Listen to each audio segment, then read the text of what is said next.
So with the elections coming up this year, we've been talking about the elections in general, and not necessarily just the candidates, but the whole process, the platforms. I had you read What's at Stake in the magazine the other day that explained the candidate sides of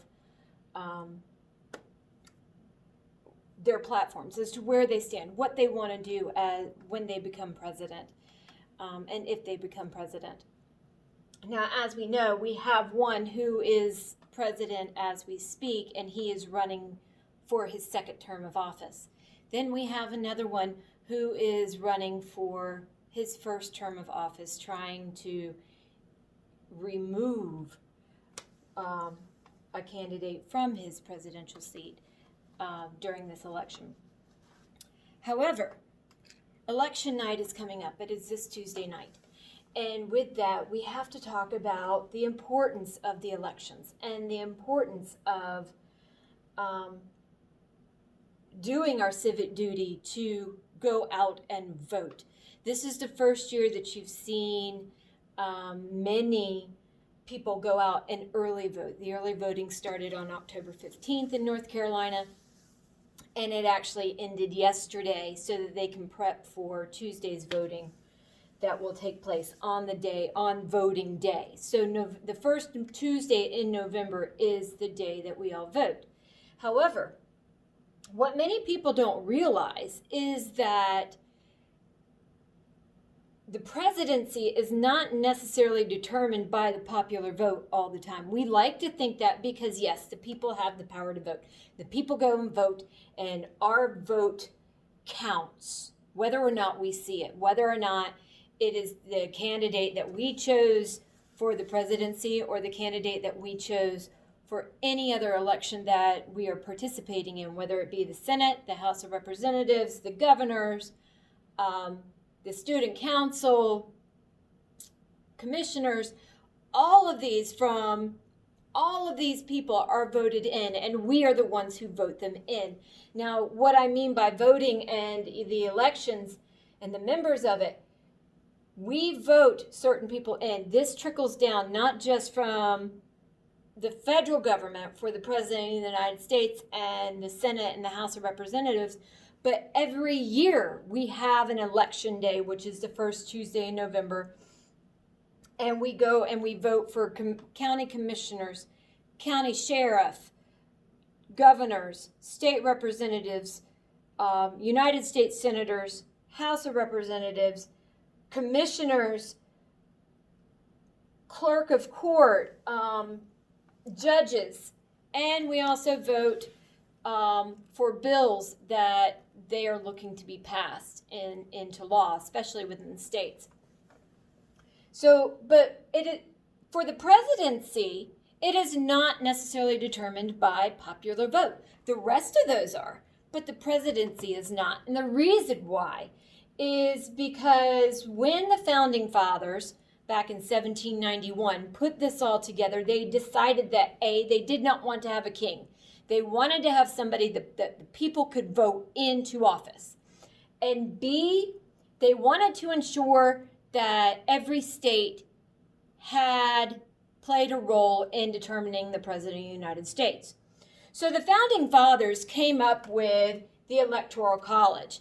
Now, with the Electoral College, it is a voting system used to determine the United States president or the President of the United States. It takes place every 4 years, okay?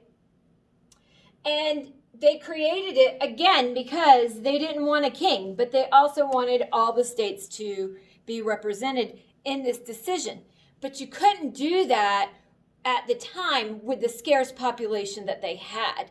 And you're talking a majority of the population was in New York, Philadelphia, and along the eastern coast in the 13 colonies. However, they had already started to expand out, and technology wasn't there. Transportation was not there. So they could not necessarily depend upon all of the rural people to be able to make it into the cities on that day to vote and all of it to be counted at once. So they had to come up with a way that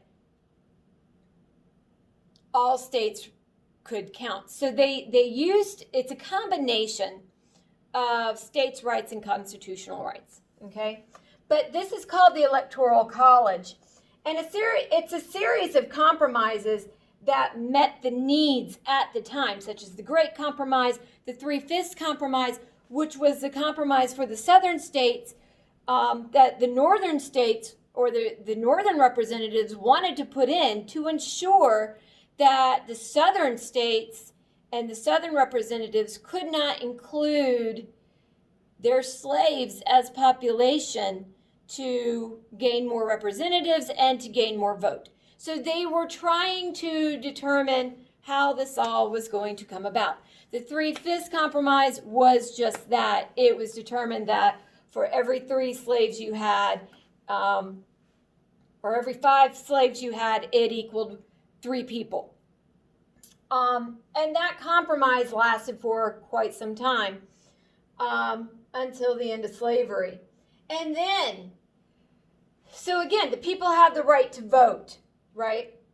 The United States Constitution only holds the requirements to be president of the United States, which is 35 years and older, and you must be a natural-born citizen of the United States, meaning you have had to have been born in the United States in order to become president or even run for presidency. And then how the voting will be done, the days and everything like that. But the states are able to have their own voting rights, their own voting laws. So again, this is a combination of federal laws and states' laws. And this is part of the states' rights that you see in the Constitution under, I believe it's Amendment 9 or 10 of the Bill of Rights. So with the Electoral College, here's what happens, okay? So the Electoral College is a series of electors that are determined by their party, and they are very loyal to their party. This is why they are asked to be one of the electors, okay? So with that, they are determined, and then they give the electoral votes. Now, the electoral votes are based on the population of each state in the country. That is the same as the House of Representatives. So if you've noticed, there's a lot more people in Congress than there are in the Senate.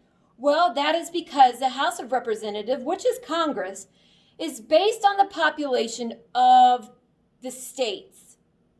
And then you have the Senate, which under Senate law, you can only have 2 state senators, United States senators per state.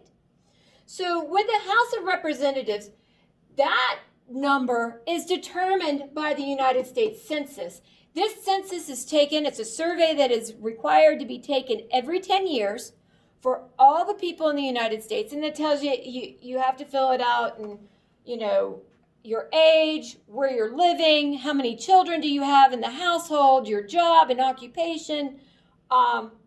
Is there anybody else in the household that's living with you, such as an elder, a grandparent, so on and so forth. Now, not just determine the population of the United States to determine the House of Representatives, but it also helps for the government to decide where the tax dollars should be allocated, which means where the money should go within the community, and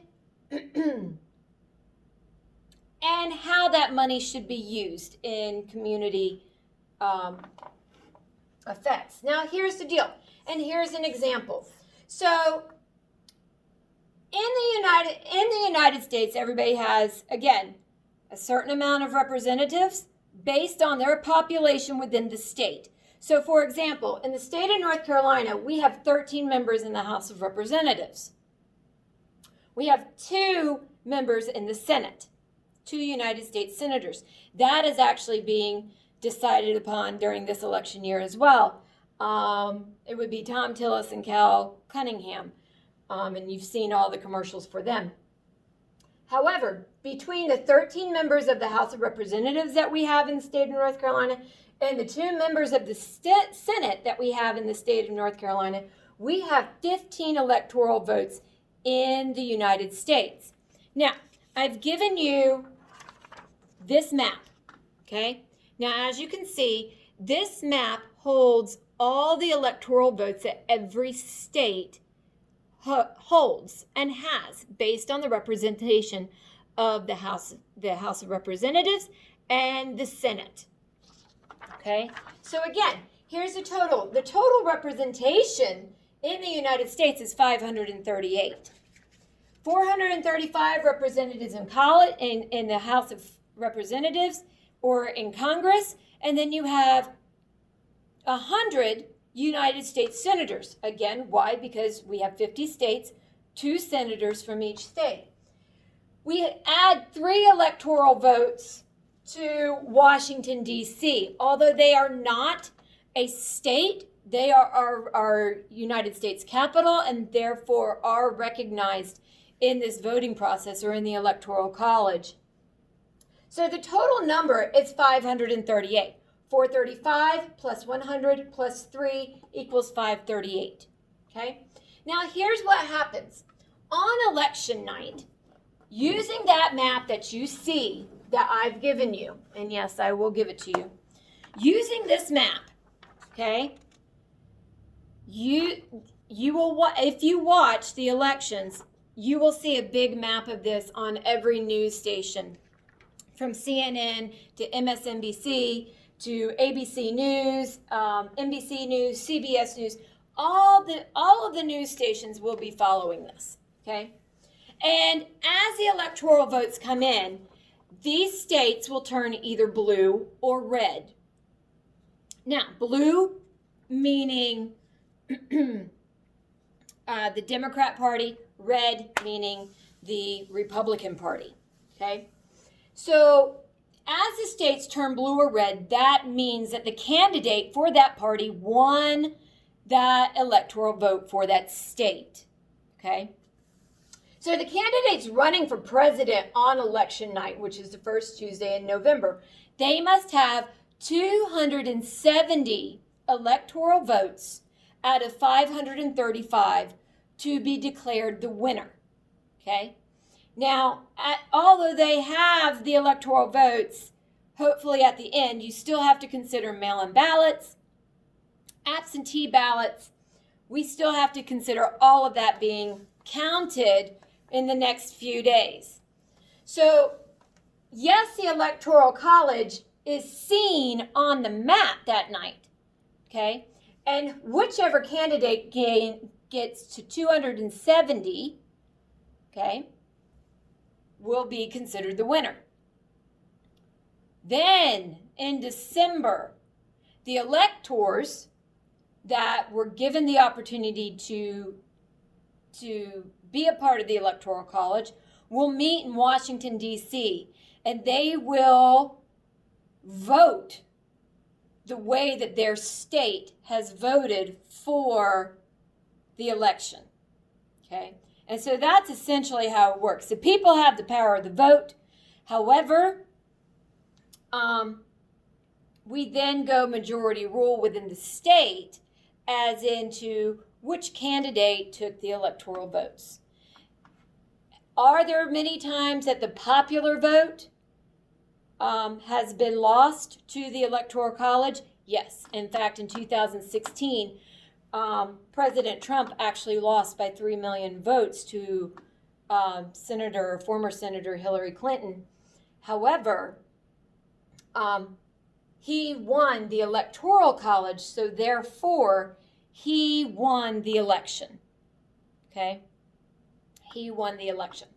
So, and again, this could happen again on Tuesday night. We have no idea how that's going to roll.